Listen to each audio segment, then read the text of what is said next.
নমস্কার বন্ধুরা, সোনার কিচেন ঘরে তোমাদেরকে স্বাগত জানাই। তো আজ আমি বানাবো ট্যাংরা মাছের তেল ঝাল। তো এই ট্যাংরা মাছের তেল ঝাল রেসিপিটা তোমাদের ভালো লাগলে কমেন্ট করো, লাইক শেয়ার সাবস্ক্রাইব করে আমার পাশে থেকো। আর যারা আমার চ্যানেলটিকে এখনও পর্যন্ত সাবস্ক্রাইব করছো তাদেরকে অসংখ্য ধন্যবাদ। যারা এখনও পর্যন্ত আমার চ্যানেলটিকে সাবস্ক্রাইব করোনি, অনুরোধ করছি আমার চ্যানেলটিকে সাবস্ক্রাইব করে দেওয়ার জন্য, যাতে আমি চ্যানেলটিকে এগিয়ে নিয়ে যেতে পারি। তো ট্যাংরা মাছের তেল ঝাল বানানোর জন্য এখানে দেখো আমি ট্যাংরা মাছ নিয়েছি। আমি এখানে 6 পিস ট্যাংরা মাছ নিয়েছি। ট্যাংরা মাছটা খুব ভালো করে ধুয়ে আমি পরিষ্কার করে নিয়েছি। নেওয়ার পরে দেখো এখানে ট্যাংরা মাছের মধ্যে আমি একটু হলুদ গুঁড়ো দিয়ে দিলাম, একটু আমি লঙ্কার গুঁড়ো দিয়ে দিলাম, আর একটু আমি নুন দিয়ে দিলাম, আর অল্প করে একটু আমি সর্ষের তেল দিয়ে দিলাম। দিয়ে ট্যাংরা মাছটা আমি খুব ভালো করে মাখিয়ে আমি 7 থেকে 8 মিনিট আমি রেখে দেবো। ট্যাংরা মাছটা খুব ভালো করে নুন, হলুদ, লঙ্কার গুঁড়ো, তেল মাখিয়ে আমি রেখে দেব। 7 থেকে 8 মিনিটের জন্য আমি ট্যাংরা মাছটা রেখে দেব।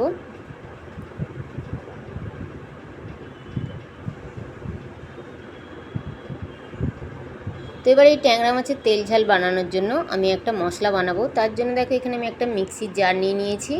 ওই মিক্সির জারের মধ্যে আমি 4টে শুকনো লঙ্কা দিয়ে দিলাম, আর আমি 1 চামচের একটু কম আমি গোটা জিরে দিয়ে দিলাম।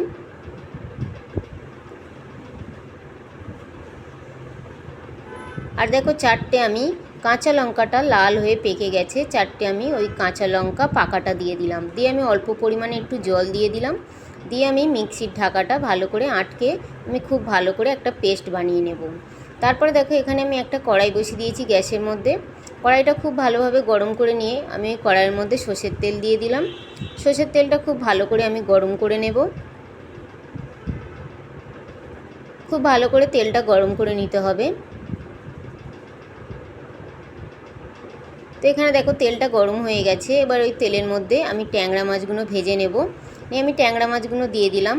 আর ট্যাংরা মাছটা কিন্তু তেলের মধ্যে ভাজতে গেলে তেলটা কিন্তু খুবই ছিটকায়, যার জন্যে আমি এখানে ঢাকা দিয়ে দিয়ে ট্যাংরা মাছটা ভেজে নেব। তো এখানে দেখো কিছুক্ষণ পরে আমি ঢাকাটা খুলে ট্যাংরা মাছটাকে আমি উল্টে দেবো। একটা দিক ভালোভাবে ভাজা হয়ে গেছে, আর একটা দিক উল্টে দেবো, যাতে আর একটা দিক খুব ভালোভাবে ভাজা হয়ে যায়।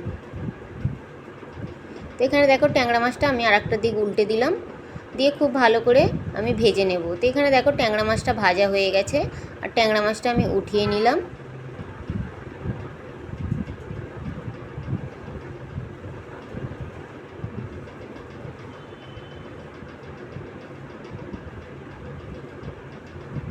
তো একইভাবে বাকি যে ট্যাংরা মাছগুলো ছিল আমি ওইভাবে একইভাবে ভেজে নেব। ট্যাংরা মাছটা ভাজার সময় কিন্তু খুবই তেল ছিটকায়, যার জন্য কিন্তু ঢাকা দিয়ে দিয়ে ভাজতে হবে, নাহলে কিন্তু পুরো মুখের মধ্যে তেলটা ছিটে আসবে। তো তারপর দেখো ওই মাছ ভাজার তেলের মধ্যে আমি একটু কালো জিরে, একটু লবঙ্গ আর তিনটে আমি এলাচ দিয়ে দিলাম। দিয়ে আমি খুব ভালো করে মশলাটা ভাজা করে নেব যতক্ষণ না সুন্দর একটা গন্ধ বেরোয়। তারপরে দেখো ওই মশলার মধ্যে আমি একটু পেঁয়াজ লম্বা লম্বা করে কেটে রেখেছিলাম, ওই কাটা পেঁয়াজটা আমি দিয়ে দিলাম। তো কাটা পেঁয়াজটা দিয়ে আবারও আমি খুব ভালো করে ভেজে নেব কাটা পেঁয়াজটা। তো পেঁয়াজটা কিন্তু খুব ভালো করে ভেজে নিতে হবে। তো এখানে দেখো পেঁয়াজটা কিন্তু লাল লাল করে ভাজা হয়ে এসছে। এবার এই পেঁয়াজ ভাজার মধ্যে আমি একটু আদা আর রসুন বাটা দিয়ে দিলাম। আদা রসুন বাটা 1 চামচ দিয়ে দিলাম। দিয়ে আবার ওই পেঁয়াজের সঙ্গে আদা রসুন বাটাটা আমি খুব ভালো করে মিশিয়ে ভেজে নেব, যাতে আদা রসুনের কাঁচা গন্ধটা না আসে। তো এখানে দেখো আদা রসুনটাও খুব ভালোভাবে পেঁয়াজের সঙ্গে আমি ভেজে নিয়েছি। নেওয়ার পরে ওই আদা রসুন পেঁয়াজ ভাজার মধ্যে আমি একটু হলুদ দিয়ে দিলাম, আর একটু আমি লঙ্কার গুঁড়ো দিয়ে দিলাম। হলুদ আর লঙ্কার গুঁড়োটা তেলের মধ্যে দিলে কালারটা কিন্তু খুবই সুন্দর আসে, কিন্তু হালকা করে ভাজতে হবে যাতে হলুদটা না পুড়ে যায়। পুড়ে গেলে কিন্তু কালারটা খুবই বাজে আসবে। তো তারপরে দেখো এখানে আমি যে মশলাটা পিষে রেখেছিলাম, শুকনো লঙ্কা, কাঁচা লঙ্কা পাকা, জিরে, যে মশলাটা পিষে রেখেছিলাম ওই মশলাটা আমি দিয়ে দিলাম এই তেলের মধ্যে। দিয়ে খুব ভালো করে মশলাটা কষিয়ে নেব। খুব ভালো করে মশলাটা কষিয়ে নেব। তো এখানে দেখো মশলাটা খুব ভালোভাবে কষানো হয়ে গেছে, মশলা দিয়ে তেল ছেড়ে দিয়েছে। তারপর আমি ওই মশলার মধ্যে একটু ধনে গুঁড়ো দিয়ে দিলাম, আর 2টো টমেটো আমি ছোট ছোট করে কেটে রেখেছিলাম, সেই কাটা টমেটোটা আমি দিয়ে দিলাম। স্বাদ অনুযায়ী নুন দিয়ে দিলাম। দিয়ে এবার খুব ভালো করে আরেকটু আমি মশলাটা কষাবো, যাতে টমেটোটা খুব ভালোভাবে গলে গলে যায়। এই ট্যাংরা মাছের তেল ঝাল যতক্ষণ না টমেটো গলে গলে যাবে ততক্ষণ কিন্তু এই মশলাটা ভালোভাবে কষানো হয় না। তারপর দেখো যে মিক্সির মধ্যে আমি মশলাটা কষেছিলাম ওই মিক্সিটা ধুয়ে আমি একটু জল দিয়ে দিলাম।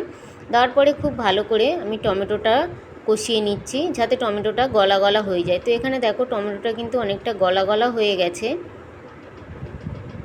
এইভাবে কিন্তু টমেটোটা গলে গলে যাবে। গলে গলে টমেটোটা গেলে তারপরে দেখবে তেল ছেড়ে দিয়েছে, তাহলে জানবে যে এখানে মশলাটা ভালোভাবে কষানো হয়ে গেছে।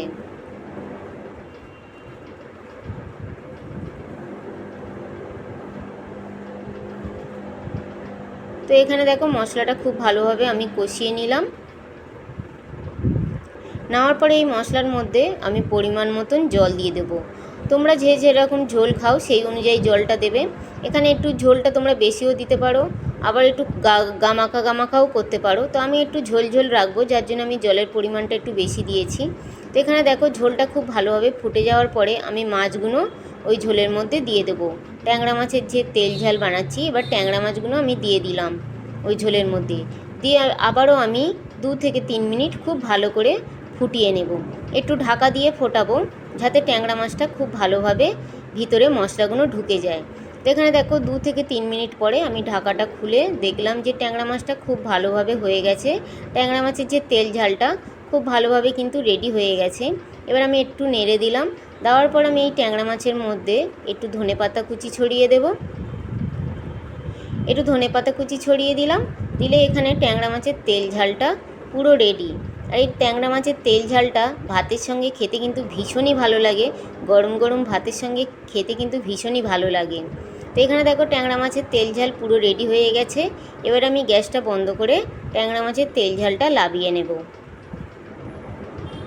তো এখানে আমি গ্যাসটা বন্ধ করে দিলাম। দেওয়ার পরে দেখো এখানে আমি ট্যাংরা মাছের তেল ঝালটা নামিয়ে নিলাম। আর কত সুন্দর দেখতে লাগছে দেখো, আর এটা কিন্তু খেতে ভীষণই ভালো লাগে। তো গরমের দিনে তোমরাও কিন্তু এইভাবে বাড়িতে বানিয়ে খেতে পারো। আশা করি ভীষণ ভালো লাগবে।